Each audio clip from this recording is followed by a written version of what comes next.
Hi all, welcome to Tapped Into Magic. I'm one of your hosts, Austin. And I'm your other one, Logan.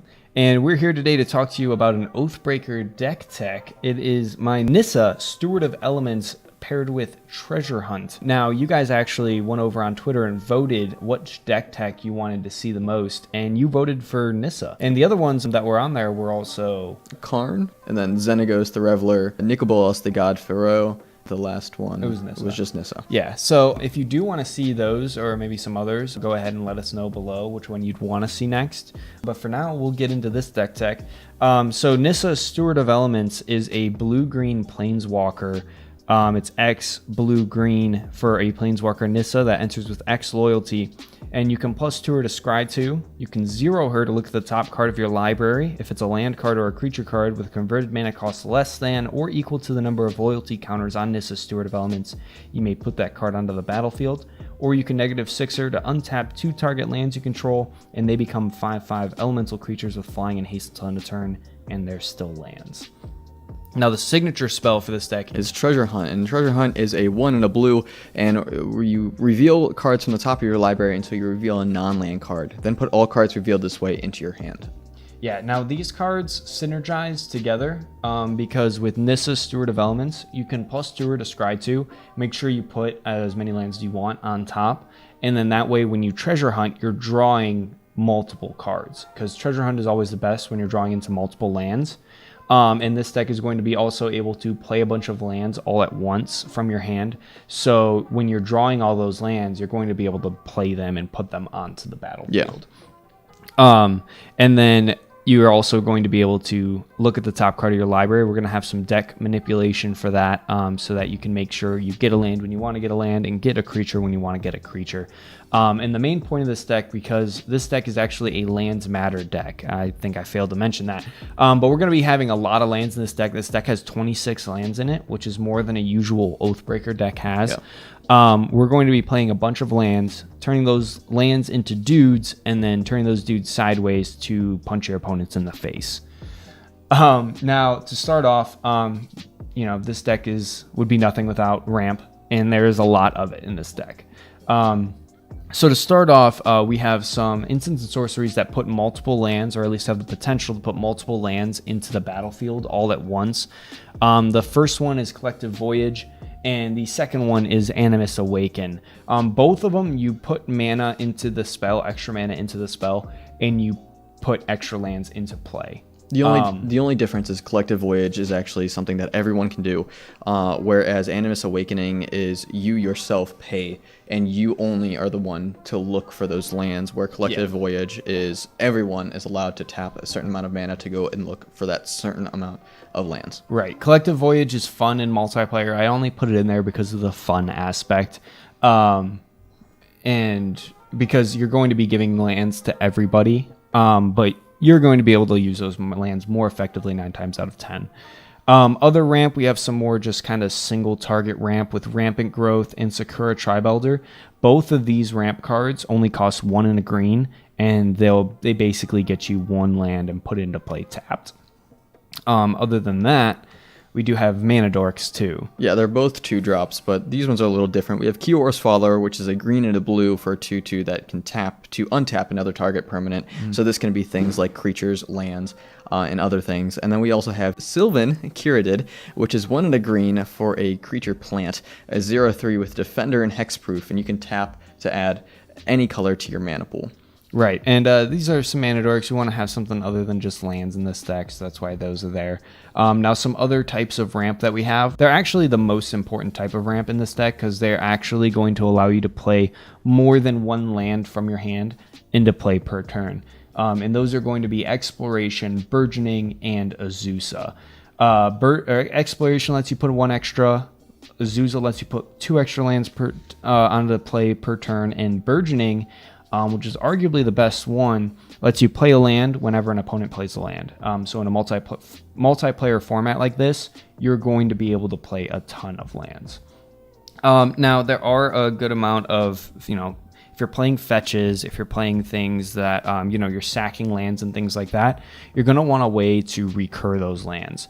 Also, we're going to be drawing a lot of cards, so when we don't have our Reliquary Tower, we might have to discard those lands. So to get those lands back from the graveyard, we include Life on the Loam, which just returns 3 target lands from the graveyard to your hand, and Crucible of Worlds, which makes it so that all of the lands in your graveyard are almost like they're in your hand, and you can play them from the graveyard into play.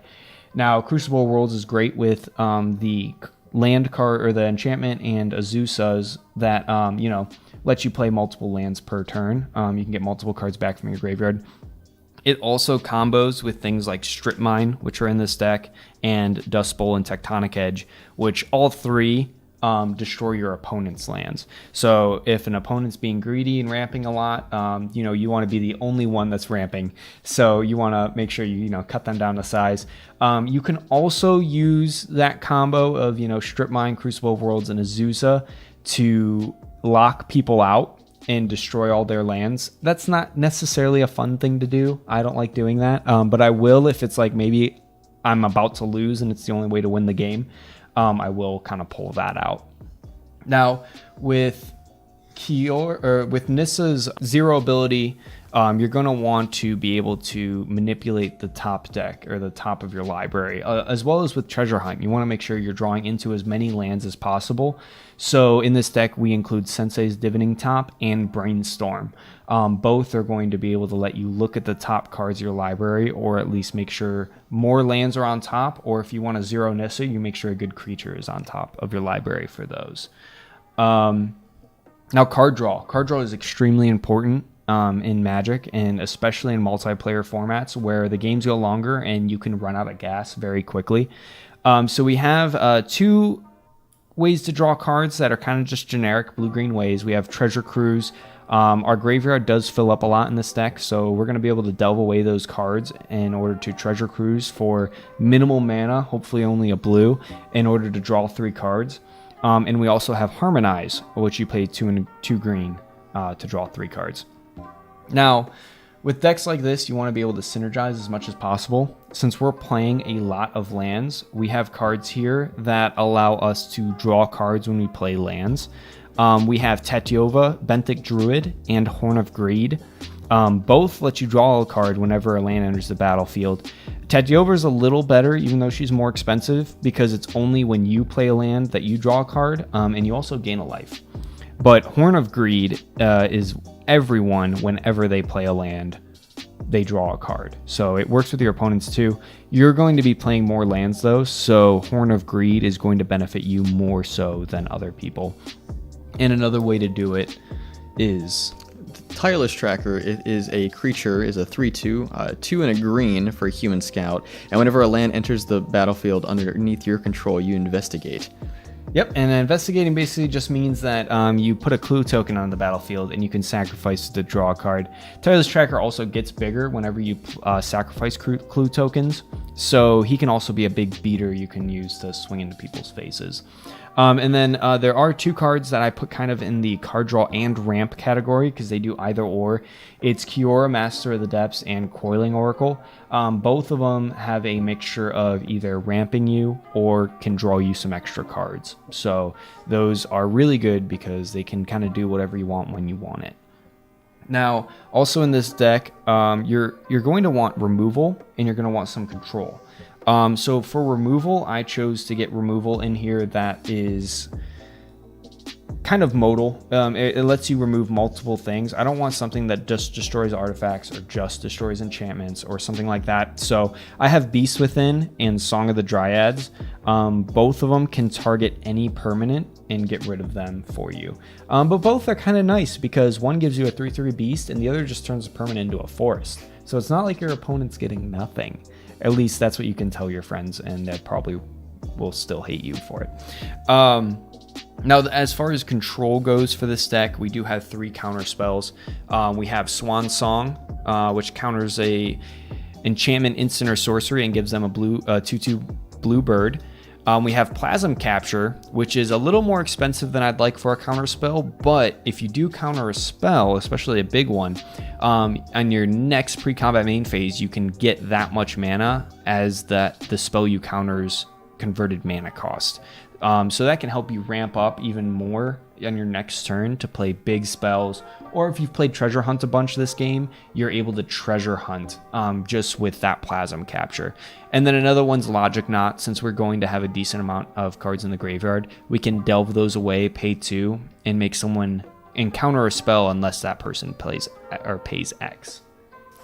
Now, another thing that I put in this deck and kind of put it under the control category is Prophet of Crufix, which allows you to untap creatures and lands you control during each other player's untap step, and you can cast creatures as though they had flash. So this is just an extremely powerful card. It's banned in Commander, and for good reason. It's just going to make sure that you have access to your mana at all times, and the couple of creatures that you do have in this deck, you're going to be able to play them at instant speed and kind of surprise your opponents with them. And then the last card that I want to put in this control category is something called Constant Mist. And basically what it is just a fog. And it allows you to continually fog over and over again because you can buy the spell back when you sacrifice a land. So you're going to be sacrificing lands, constantly constant misting. I try to say that 10 times fast. You're gonna be constant miss over and over. And it kind of protects yourself until you draw into your win conditions or maybe some answers that you're looking for, and can keep these creature-heavy decks at bay long enough that you can turn your lands into creatures and turn them sideways. Speaking of turning lands into creatures, we do have a couple of cards that do that. Along with, Nissa herself, she has her -6 ability to turn lands into creatures. We also have Nature's Revolt, which all lands are 2/2 creatures. So it kind of just, and it's an enchantment, so it's going to be permanent. All your lands will be 2/2 creatures. Another one is more of a one-time effect, so you want to make sure that you kind of have win on board, or maybe Overrun in your hand, which is another card we use to win. But that card's Rude Awakening, and you choose one. You can untap all lands you control until end of turn, or untap all lands you control, or until end of turn your lands become 2/2 creatures that are still lands. But you can entwine it, which is you end up paying 8 mana instead of 5 in order to do both. So you pay 8 mana, you untap all your lands, and then now they're all 2/2 creatures that you can then use to attack your opponents. So those are the main ways to turn our lands into creatures. We do have a couple lands that are creatures themselves. We have Fairy Conclave, which you pay 2 to turn into a 2/1 fairy. And we have Treetop Village, which is a land that you pay 2 in order to turn it into a 3/3 ape creature. And then there's also Zoetic Cavern, which you can pay 3 and put it down as a morph if you need kind of a early creature. A morph is just a 2/2 creature. It doesn't have any type of color or name or type or anything like that. It's just a 2/2 creature, and then you can pay 2 and flip it over to a land whenever you want to.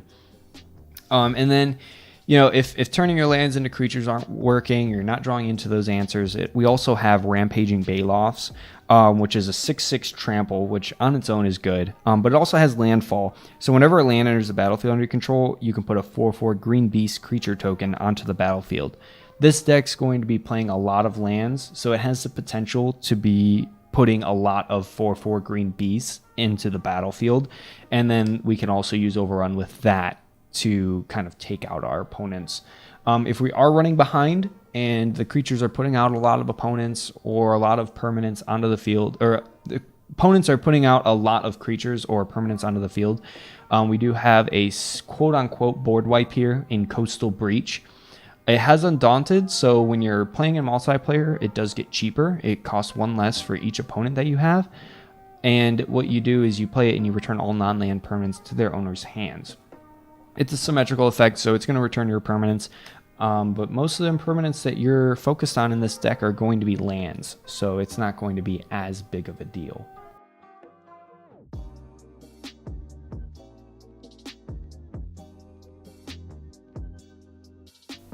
Now this deck can get a little expensive, and we want to make it a little bit more budget friendly, so we did decide to take out a couple of cards and replace them with a few more cards that are better for the wallet. And the first one that we're going to actually take out is going to be Sensei's Divining Top. Now instead of running this, because it can't be a $25 to $30 card, we're going to go ahead and put Crystal Ball in, which basically does the same thing. It's a little bit more expensive to drop, and it's a little more expensive to activate, but it does allow you to scry to, which is still allowing you to manipulate the top card of your deck. Next to that's going to be Azusa, Lost But Seeking. Now this is a really good card, but unfortunately because of Commander, it is going to cost 30 to 35 bucks. So instead of having Azusa in there, we have a newer card from Ixalan, which is Wayward Sword Tooth. It lets you basically do the same thing, but I believe it's only one land instead of two that Azusa lets you do.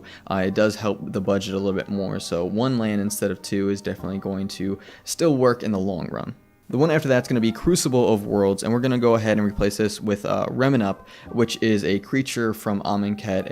It lets you do the same thing as Crucible of Worlds, except it's a creature, so it may be a little bit more accessible to removal, but for the budget-wise, you just want to have fun, and you're not looking at dropping another 25 to 30 on just Crucible of Worlds to play lands from your graveyard to play because of Azusa and things like that. So Remin lets you do the exact same thing, except because it is a creature, it is going to be a little bit more of a bigger target. After that, we have a Burgeoning, and we're going to replace this just because it is another $25 to $30 card. Burgeoning basically just lets you play a land whenever an opponent plays a land. And now this is just really good because it's an enchantment, so it's constantly happening. But just for budget reasons, we're going to go ahead and replace that just for a normal kind of ramp, and that's going to be Kadama's Reach. Now we have another card that we're going to replace besides Burgeoning, and that's Exploration. Exploration is another $30 card. Now the same thing here happens, is that it's an enchantment, so you can play a land on each of your turns, but it's going to be better in the long run, especially for your wallet, if we're replacing Exploration for Cultivate, which is just another 3-drop that lets you get 2 lands, 1 to the field and 1 into your hand. So it's still getting you the same amount of land, maybe just not over time, but you're still ramping, which is what you need for this deck. And the last thing we're going to take out is Song of the Dryad, which is a 3-drop that lets you enchant a permanent and turn them into a forest. Now this isn't the best for the budget because it is a $12 card, so we're trying to help out as much as possible. So instead of Song of the Dryad, we're going to do Lignify, which it does the same thing. It still gets rid of creatures, still gets rid of permanents, but it allows you to kind of save your board from anything that may be coming at you, especially if you're at a low life total. Now, if you do have any questions, the deck list will be in the description below, along with our Twitter and Instagram handles. So go ahead, check us out on both of those, Tapped Into Magic on Twitter and Instagram. Subscribe to the YouTube channel, hit the notification bell so you get all the notifications of what we're doing. We're going to have gameplay videos coming soon. Also check out our podcast that we just recorded talking about Logan and I, how we work as players, how we started Magic, as well as getting into a little bit about the Oathbreaker format itself. And stay tuned, keep an eye on the channel, and until next time.